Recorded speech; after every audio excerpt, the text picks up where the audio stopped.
everyone. Welcome to Green Gander 75. I'm Buddy, and welcome to my shop. No longer my garage anymore. It's now my shop. It's a little brighter. It's a lot cleaner, uh, and much nicer to work in.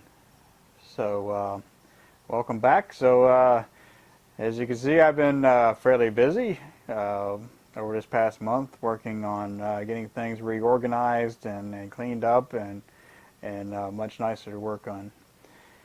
So, well, I've got a big announcement, and I'm very excited to show you. And I'm going to show you a picture because, well, I'll tell you a little more in just a minute. So, here is a picture of my 1960-ish Bridgeport mill, and I am really excited to have it. Things just lined up, and I was able to acquire it. If you also look to the side there, I was also able to acquire a rotary phase converter from American Rotary. So I'm excited to announce that I can finally run my machinery. So that's a good thing as well. So what we're going to talk about on this episode is basically just real quickly go over the Bridgeport mill, and there are some issues that need to be corrected before it can be used, and I'm going to show you what's going on there, what I plan to do and how to correct it, and get it into service where I can use it. And I know some people are going to ask me, are you going to do a restoration project on it? The short answer is no. I'm not going to do any restoration project on it for now. I may do some work on it later on, but right now I'm pretty well burnt out on restoration projects. So I want to get the south bend finished, which is behind me, get that finished, and get to where I can start making some chips. So with that, let's go ahead and have a look at the Bridgeport mill. Okay, here we are over here at the mill. Very excited to show it to you here. There is something missing, quite a bit of something missing. So when I went to start it, I got it started the other day, and you would have thought it was going to walk out the door. It was that bad.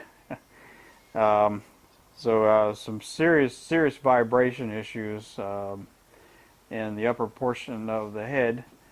So what we got in there is we've got some gears that are rounded over.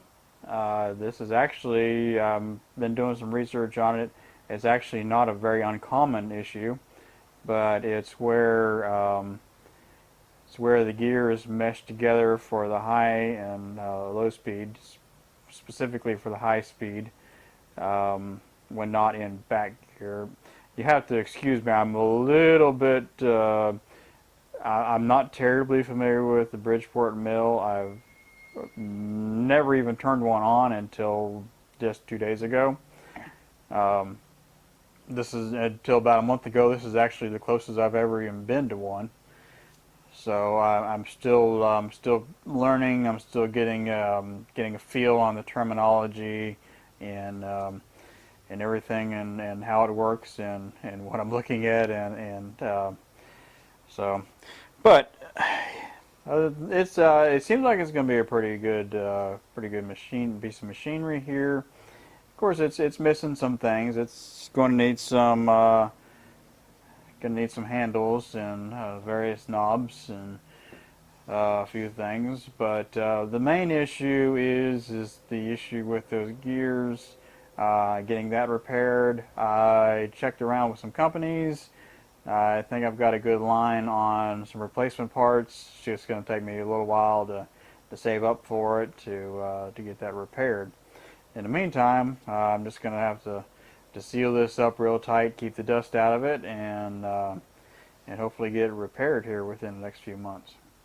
So let's take a closer look at those gears and where the issue is and why it doesn't run in high speed. Okay, so we're looking down at the Bridgeport mill. the belt cover has been removed and it's turned over upside down. Looking down here, we've got the spline gear hub, which is right here. And what has happened here is this these gears have rounded over from use, I guess, or for some reason they have rounded over to the point that it will no longer engage with the other half of the gear assembly. So we got to replace this here, and this is, and I'm looking at the sheet, the kind of cheat sheet to give me kind of names of these parts. We've got to replace the spline gear hub, and we've got to replace the spindle pulley hub, which is right here. The bull gear assembly underneath this cover here I have not seen yet. I'm still working on getting it off. I do not want to break it, so I'm taking my time and getting it off. But I was able to run the mill in low speed without any problems. It sounded pretty good to me. I didn't hear anything that that made any noises that really didn't sound like they were supposed to. It just sounded like a machine that's got a lot of gears in it.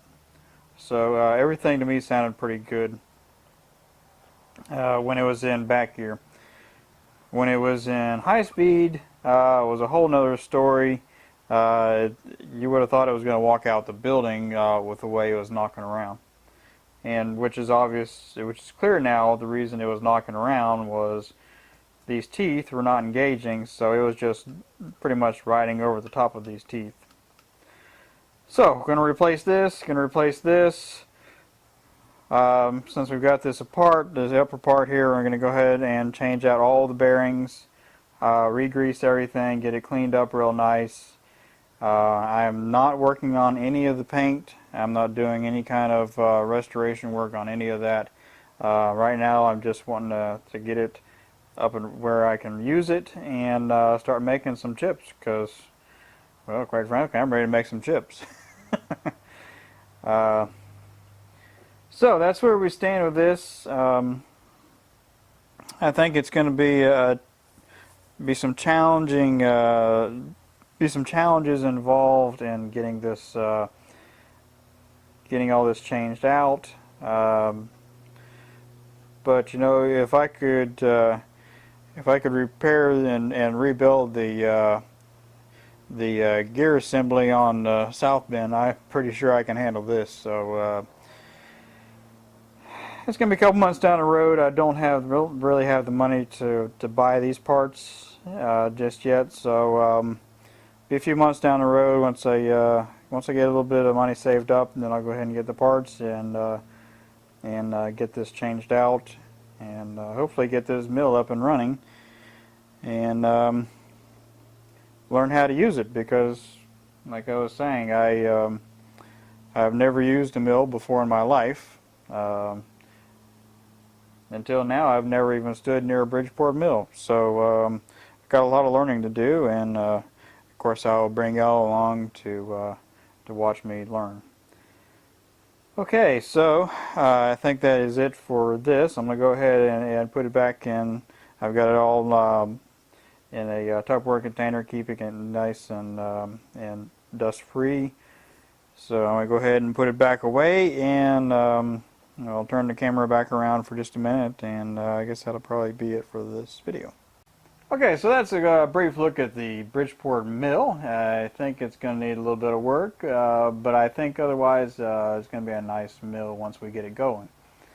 So looking forward to that, and looking forward to bringing y'all bringing you on the journey of turning that into a machine that I can use for many years to come. So, well, I think that'll be it for this evening. Looking forward to getting some more videos out on the South Bend Lathe Restoration Project, which I'm looking at getting going pretty good now that the shop is clean, and I think the workflow will be a whole lot nicer, and certainly got a lot more room to work now, and very much brighter thanks to some LED light bulbs. So I guess that'll probably do it for this evening. I want to thank you for watching. I want to thank you for subscribing, and want y'all to have a great evening. So we'll see you next time.